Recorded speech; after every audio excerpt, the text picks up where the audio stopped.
నమస్తే, welcome to KK news. నేను శ్రీదేవి. రాజధాని అమరావతి నిర్మాణంపై ప్రభుత్వం మరో కీలక నిర్ణయం తీసుకుంటోంది.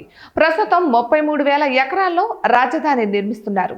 దీని పూర్తి వైశాల్యం 217.23 చదరపు కిలోమీటర్లు. ఇది ప్రస్తుతం హైదరాబాద్ జిల్లా విస్తీర్ణంతో సమానం.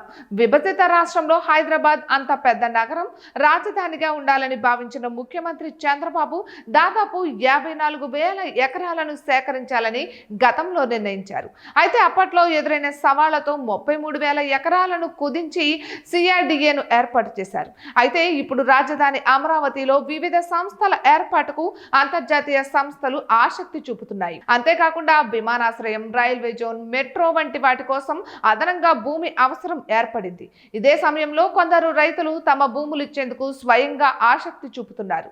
దీంతో రాజధాని అమరావతిని మరింత విస్తరించాలని ప్రభుత్వం భావిస్తోందని ప్రచారం జరుగుతోంది. రాజధాని అమరావతిని 3 ఏళ్లలోగా నిర్మించాలని సీఎం చంద్రబాబు కంకణం కట్టుకున్నారు. ప్రస్తుతం టెండర్ల ప్రక్రియ పూర్తి అవడంతో పనుల ప్రారంభానికి సరైన ముహూర్తం చూస్తున్నారు. ఇక ఈ నెలాఖరులోగా ప్రధాని మోదీ చేతుల మీదుగా అమరావతి పునర్నిర్మాణ పనులు స్టార్ట్ చేయాలని ప్రభుత్వ సన్నాహాలు చేస్తోంది. ఇలాంటి సమయంలో రాజధాని కోసం మరో 44,000 ఎకరాలను సేకరించాలని ప్రతిపాదన ఆసక్తి రేపుతోంది. కూటమి ప్రభుత్వం అధికారంలోకి వచ్చిన తర్వాత రాజధాని అమరావతిలో మొత్తం 92 ప్రాజెక్టులను చేపట్టాలని ప్రతిపాదనలు సిద్ధం చేసింది. ఇందుకోసం 65,000 కోట్ల నిధులు అవసరమని అంచనా వేస్తోంది. ఈ నిధుల్లో దాదాపు సగం మొత్తం ఇప్పటికే ప్రభుత్వం సమీకరించింది. దీంతో రాజధాని పనుల ప్రారంభానికి ఎలాంటి ఆటంకం లేదని చెబుతున్నారు. అయితే రాజధాని నగరానికి అదనపు హంగులు అద్దడానికి ప్రస్తుతం అందుబాటులో ఉన్న భూమి చాలదని ప్రభుత్వం భావిస్తోంది. ప్రధానంగా అమరావతి పురోగతికి అంతర్జాతీయ విమానాశ్రయం ఏర్పాటు చేయాల్సి ఉంటుంది.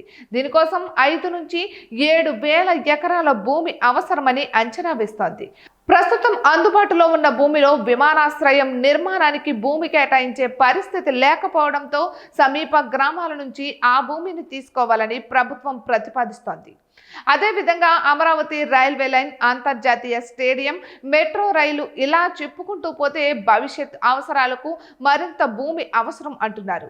ఇక ప్రస్తుత ప్లాన్ ప్రకారం నవ నగరాలకు సరిపడా భూమి సిద్ధంగానే ఉన్నా కొన్ని అంతర్జాతీయ సంస్థలు రాజధానిలో భూమిని అడుగుతుండడంతో డిమాండ్ పెరిగిపోయింది. అమరావతిని బెంగళూరు తరహాలో దేశంలోనే టాప్ 10 రియాలిటీ సంస్థల భాగస్వామ్యంతో ప్రజల నివాసానికి అనుగుణంగా తీర్చిదిద్దాలని ప్రభుత్వం భావిస్తోంది. ఇటువంటి మరెన్నో వీడియోస్ కోసం కేకే న్యూస్ తెలుగు ఛానల్ని సబ్స్క్రైబ్ చేసుకోండి.